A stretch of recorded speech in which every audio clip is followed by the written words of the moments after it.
Добар ден, гледате Аргумент. Добар ден и за мојот гостин, Иван Величковски, лидер на Движењето за нова република. Добар ден, благодарам за поканата. Добар ден што сте со мене. Добро, прво говориме што се случува практично, што се случуваше на самитот во Тирана и потоа. Значи, поракети и од македонска и од бугарска страна. Еве денес Мицкоски, одиме со најновите изјави, премиерот. Со порака по изјавата практично на Радев, што кажа председателот на Бугарија, дека нема да излезе Бугарија со поголеми барања, ако Македонија ги испочитува и протоколот и преговарачката рамка вкупно, значи она што го договорила, што го подпишала и како вели Мицкоски. Нашите стари рекле помалку слушај што зборуваат, повеќе гледај што работат, тоа вели Мицкоски и бара Бугарија да ги повлече амандманите во Европскиот парламент, односно во Комисијата за надворешни работи, надворешна политика, со кои се бара до дефинирање на македонскиот идентитет и јазик. Тоа е 24 јуни, прилично станува критично. И сега, еве, околу пораката на прво на Мицкоски, со неговото барање. Па добро, пораката на Мицкоски е во континуитет на ставовите и на председателката Силјановска-Давкова. Да. И во духот на народните умотворби, јас би кажал дека нивните усогласени позиции кажуваат дека тие следат народната поговорка сложни попови во петок мрсат. Имено нашето државно раководство за жал избра да игра во надворешна политика креирајќи услови, програма и ставови за локални избори. И тоа не е прв пат. За победа на локалните избори, тоа сакате да кажете? Да, затоа што очигледно темата на локалните избори сега повторно треба да биде меѓународната позиција на државата. Да, наместо локалните прашања, се разбира. Откако пропадна сите оние големи најави за кредитите од Орбан, кои што ќе се пласирале во локалната самоуправа, откако видовме дека од тоа завршивме со, не знам, парк клупи наместени во паркови и некое кружно текче, се види дека всушност целата таа операција немала резултат и сега е потребно да се дефокусира вниманието од тоа како да направиме исчекор во европските интеграции како нација и како народ, како Северна Македонија да остане закотвена во просторот во кој што всушност Мицкоски се чувствува најкомфортно, односно во конфликтност кон соседите и во конфликтност кон немакедонските заедници.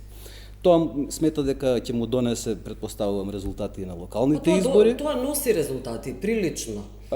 Да, но очигледно е дека тоа не значи дека ги раздвижува институциите, дека партијата, владеачката партија и воопшто владеачката коалиција дека има некакви позначени параметри и успеси. Резултати. Така и резултати и успеси. И заради тоа сега е неопходно да држат темата во оние параметри кои што им се познати. Конфликтност кон Бугарија, конфликтност кон албанците, топло-ладно со Грција. И тоа е тоа, држање во рамките на оној така наречен проектиран српски свет, во кој што Северна Македонија треба да остане само врзана со Србија во линијата преку Орбан да заврши во прегратките на Москва. Многу кратко. Сега, ако сакаме ова да го раздвижуваме натаму, да видиме што се всушност е целта да се направи, освен политичката припадност во тој простор. Целта е да се задржи економскиот систем онаков каков што е. И сега ќе ви дадам само два примери што би значиле нашите почнувањето на преговорите и можностите кои што со Европската унија и можностите кои што притоа ќе ни се отворат. Но не зборам за големи некои параметри или не зборам за големи инвестиции, туку за нешто што му значи на обичниот човек. Да речеме, ако ви од било која од овие шопинг веб страни може да порачате нешто да ви стигне за 150-200 денари, да увезете било каков кинески производ, еден обичен домашен производител на било каква ракотворба своето дело ќе го продава за 200 денари, но неговите поштенски трошоци ќе чинат околу прилика 50 до 100 евра. Можете да замислите за каков парадокс зборуваме. Ние сакаме да им помогнеме на луѓето. Не, ова не е политика која што им помага на луѓето. Или нашите транспортни предпријатија, кои заради тоа што Северна Македонија ниту е во Европската унија, ниту е во Шенген, ниту можеме да размислиме да сме блиску до тоа. Надвор од привилегиите, практично економски и финансиски. Привилегии, можности, јас не би ги нарекол привилегии, бидејќи ние не сме конкурентни заради тоа што сме надвор од еден централен систем, кој што ќе ни овозможи слободно движење на нашите транспортери, на нашите стоки, на нашите производи и потоа се чудиме зошто сме принудени да се држиме до ефтини производи кои ги увезуваме, а со тој увоз го уништуваме сопственото домашно производство. И тоа е затворен круг во кој што цело време оставуваме ние без пари, а нашите девизи се одлеваат надвор. Се надевам дека е доволно за една експликација, слика, затоа што тоа не интересира секој од нас. Едино кога ќе почнеме се расфрламе толку милиарди, толку проценти бруто домашен производ, тоа за луѓето не значи ништо. Еве ви две работи кои што веднаш ги знаеме. Пластичен пример. Добро, ќе говориме и за инвестициите, за оние силни милиарди кои доаѓаат од Британија, стратешките партнери, но да се задржиме прво околу самитот, да заокружиме Ева Силјановска. Обвинува во незиниот говор дека Македонија нема доволно поддршка од соседите на патот кон членство во Европската Унија, дека сериозна пречка е билатерализацијата на интегративниот процес, и тоа се разбира од балканските соседи, преку злоупотреба на правото на вето, идентитетски условувања, историски ревизионизам, тренд на балканизација на ЕУ. Скратено, сублимирано, тоа е Силјановска и Мицковски и Силјановска се навистина во право, дека кочничарот е Бугарија во тој пат. Но сега прашањето е како оваа власт да ги реши проблемите со Бугарија. Ајде прво да тргнеме од тоа дали освен да констатира дека сме жртва и е тежок патот. Да ја разбиеме и таа фама. Дали Бугарија отстапи од две своји резолуции во кои што всушност дефинитивно отстапи од своја 80 до 100 годишна позиција наназад во две резолуции, една резолуција и една декларација на Народното собрание во 2019 и потоа во 2021 година. Добро. Да, тоа го стори. И дојдовме до едно решение под сериозен притисок на нашите заеднички пријатели и партнери. Значи не само наши, не само нивни, туку заеднички пријатели и партнери. Оно што ние го нарекуваме француски предлог, во Бугарија го нарекуваат европски компромис. Гледате кај нас каков е самата дефиниција, кај нас е различно земена, нешто што ни е предложено и дадено. А таму се дефинира како нешто на што двете страни се усогласени. Што е вистина, што е факт. Што е вистина. Да. Во тој европски компромис, всушност преговарачката рамка која ја произведе тој европски компромис, ја спречува Бугарија да се држи до одредени своји позиции кои што претходно дефинитивно го загрозувале нашиот идентитет, јазик, народ и слично. И по тоа значи дека всушност и бугарската страна е повлечена од своји, ајде да ја наречеме децениски, ако сакате и вековна позиции, да. И врз основа на тоа се значи состојби кои што владееле во друго време. Ова време носи нешто што значи отворање на соработката помеѓу двете држави, бидејќи како и преспанскиот договор. Преговарачката рамка повторно ги решава работите во односи меѓу држави, влади и институции. Да. И ја избегнува она, слободно можеме да ја наречеме руско-советска форма на решавање на односите меѓу народите. Не бидејќи државите се тие кои што ги решаваат односите, а личните односи меѓу луѓето се односи кои што се градат на економска, културна, каква сакате врска. Врз основа на тоа, ние всушност доаѓаме во ситуација во која владата во Скопје излегува од рамката која што ја има прифатено. Не е битно дали ова или претходно собрание. Тоа е одлука на институција. Да, која ни се почувствила дека е наметната, дека е бугарски диктат, дека тие владата на СДСМ е таа која... Остајте сега реториката на ВМРО, да ја оставиме на страна, бидејќи тие досега... Да реплицирам, да кажам, да ги кажам нивните аргументи, за да може и вие да реплицирате. Ве разбирам и ви благодарам за можноста вака да ја развиеме, ама да е дискусијата, но знаете како е. Па јас како што се сеќам ВМРО ДПМН барем 3 пати најавуваше дека ќе го прекине преспанскиот договор, дека тој штетен ваков таков. Јас не гледам таква иницијатива и нема да има таква иницијатива и преспанскиот договор на кој што му славиме денеска 7 години од подпишувањето, тоа е тој. Нема да се изговори Северна Македонија. Така исто ќе си легнат на брашното и Мицковски и Силјановска, бидејќи во овој момент тие се обидуваат да ја завртат сликата дека ние нешто нудиме, а Бугарија нешто одбива. Проблемот во таа нивна приказна што тоа врви овдека од Табановце до Богородица и од Деве Бајер до Ќафас. Толку во овој простор владае таа теза. Надвор од тоа периметарот, што би рекол Мицковски. Да. Надвор од тоа сите викаат добро што сакате, имате што е договорено, направете го тоа и продолжете напред. И заради тоа мислам дека сега ќе после откако ќе заврши, значи самитот на Југоисточна Европа покажа дека всушност ставовите на Силјановска Давкова се неразбрани од сите, затоа што викаат, видете, вие сакате во Европска унија, вие им кажувате како во Европска унија да се однесуваат. Знаете, тоа е нешто што сите го гледат од страна и викаат, ајде вие, не знам, проверете таму што подземни води имате во институциите, да не ви влијат на расудувањето, па после кажете некој став. Но тој беше покритие само за ова што Мицковски сега требаше да го отвори денеска и ова затоа е паралелен процес во кој што сушност се бара некој алиби зошто нешто не би успеал. Од тие причини мислам дека сето ова треба да ја качи атмосферата до степен на зовривање пред летните одмори, за потоа да можат нараат да си одат на летни одмори, да си ги планираат своите, како се викаат оние, кандидатски листи и слично, и темата да остане повторно затворена во истите прашања, при што, ќе потсетам, како и во спорот со Грција, така и во спорот што имавме со Бугарија, одеднаш идентитетското прашање се појави и тоа го зборува политичари македонци. Едноставно тој идентитет постојано се фрла во оган, штом дојде тема за политичко решавање низ институции, впрочем, тогаш Обединетите нации, денеска Европската унија. Заради тоа не очекувам дека ќе можеме да мрднеме било каде од преговарачката рамка, особено што ова сме го зборували пред година дена, кога ние бевме едни од ретките што велевме, луѓе, тоа е тоа, дајте сега да искористиме и дајте да го направиме потребниот чекор. Добро. Интересно е Силјановска што кажала дека со оглед на тоа што е потврдено дека со Радев нема да имаат средба на НАТО самитот во Хаг и не е проблем тоа ја цитирам според медиумите, дека не е проблем на Силјановска таму да разговара со бугарскиот премиер Желјасков.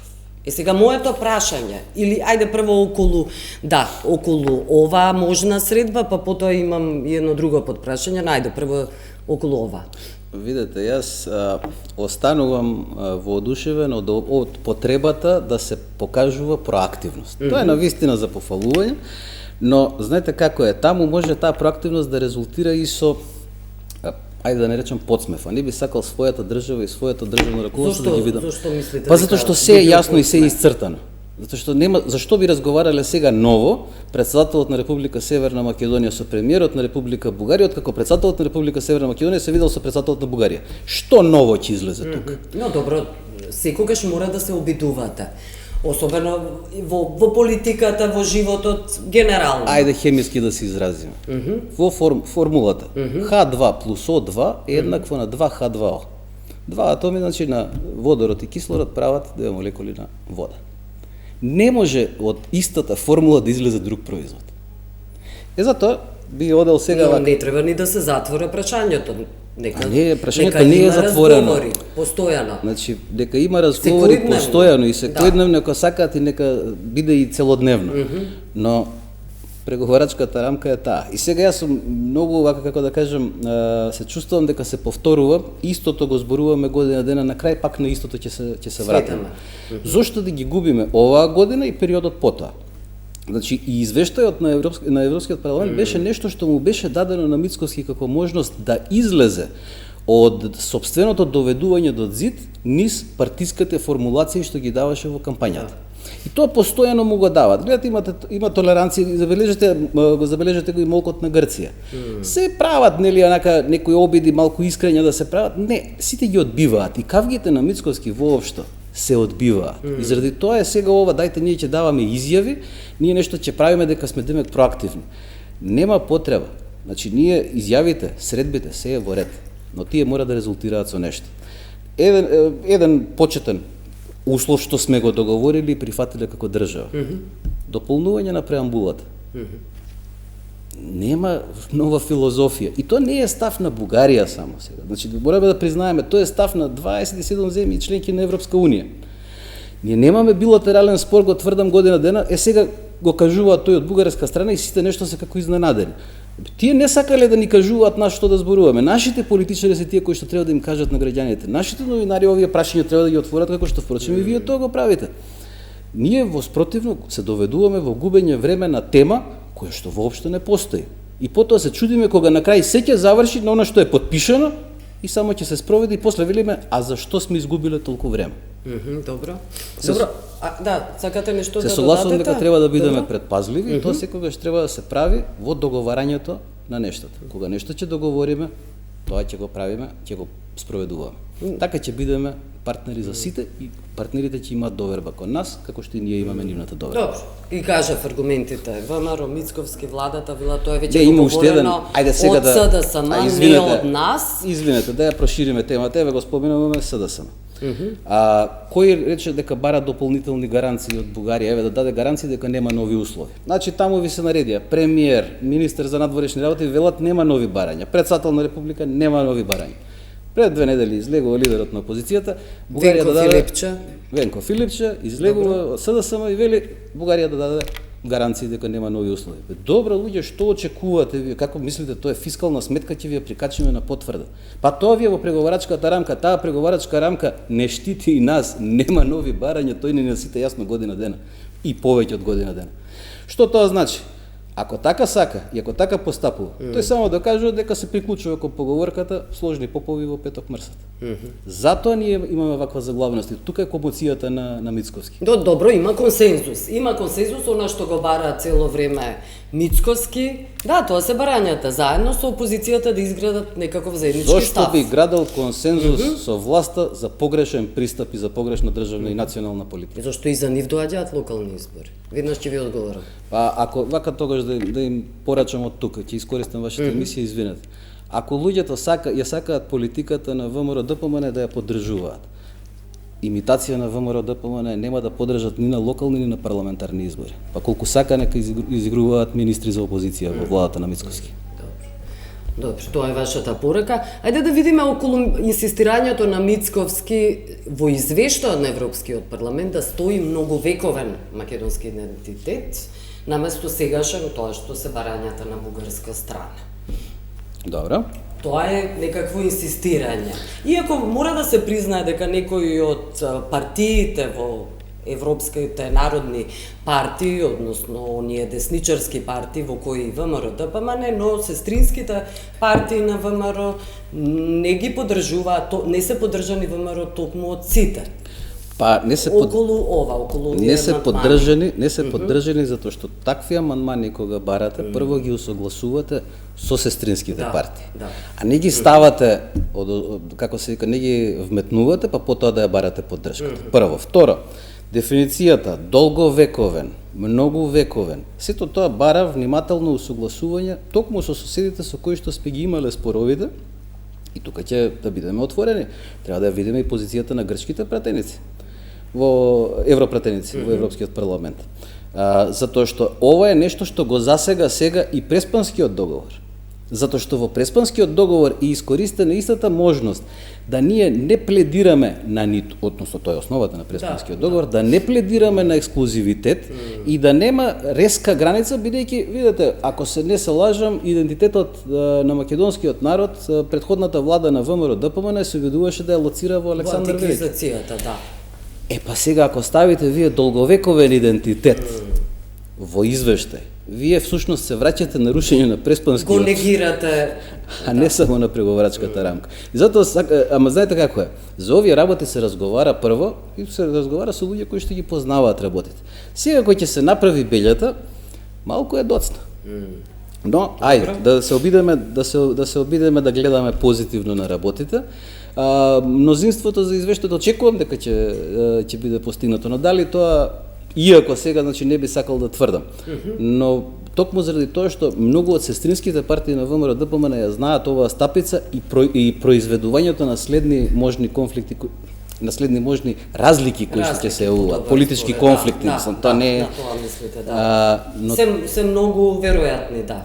И од тука, за да не ги комплицираме односите, бидејќи и двата, со оваа политика на ВМРО ДПМН, двата договори, и договорот за добрососедство и пријателство со Бугарија, и Преспанскиот договор се атакувани, а во домашната политика, со односот кон ДУИ во соработка со СДСМ и ВЛЕН, со односот кон ДУИ и проектирањето на односот кон ДУИ како однос кон албанците, оваа влада и ова парламентарно мнозинство, со поддршка од парламентарната опозиција на СДСМ, атакува и на рамковниот договор. Трите темелни договори на оваа држава сега се во прашање со оваа политика. Заради тоа е мојата вознемиреност од се ова што се случува, бидејќи еден пакет. Во кој смисол за рамковниот договор гледате опасност и можност од дополнителни конфликти. Обидот за дерогирање, значи повторно ќе кажам, обидот за политички судири или разлики кои што создаваат триење. Обидот за дерогирање, и на она што значи и бадентер, и балансер, и третман на јазиците. Конкретно на албанскиот јазик. Кои се ставени Кои ад акта и сосема заборавени, да. Но тоа тлее. Значи нашата работа Велите дека тлее? Да. Убеден дека сум не е заборавено. Да, и забележете, ние практично функционираме во поделени општества. Да. Јас сум должен да го кажам ова заради тоа што нацијата на Северна Македонија како производ на трите договора всушност е основата за македонскиот народ да ја оствари својата конститутивност и самобитност на начин на кој што сака. И одеднаш политичките раководства на партиите, на системските македонци, повторно го враќаат македонскиот народ во конфликтност со сите соседи, со сите народи кои што живеат во Северна Македонија и на крај ќе го доведат во конфликт меѓу себе. Да, добро. Сега веќе малку повеќе прецизиравте, благодарам за објаснивте што мислите. Ајде околу средбата Силјановска-Желјасков ве прашав, но сега прашањето она што е важно. Зошто Мицковски не инсистира да има средба со бугарскиот премиер? Еве, тука е НАТО самитот во Хаг. Значи, ете, тоа е одлична можност, иако и предходно. Моето прашање би било зашто и предходно, кога веќе најавуваа нова влада, дека ја чекаат новата бугарска влада, и Ама тоа беше само изговор, сите го знаеме. да. Дојде Сега- политичка влада и после па добро, сега ете ќе се видиме некогаш. да, но нема најава. Сега е одлична можност конечно да ги видиме на заедничка маса. Ама јас не знам дали сакаат колегите на Мицковски да се среќаваат со него. Ако им треба за нешто да добијат информација, Орбан ќе си го праша зошто. Што е проблемот тука?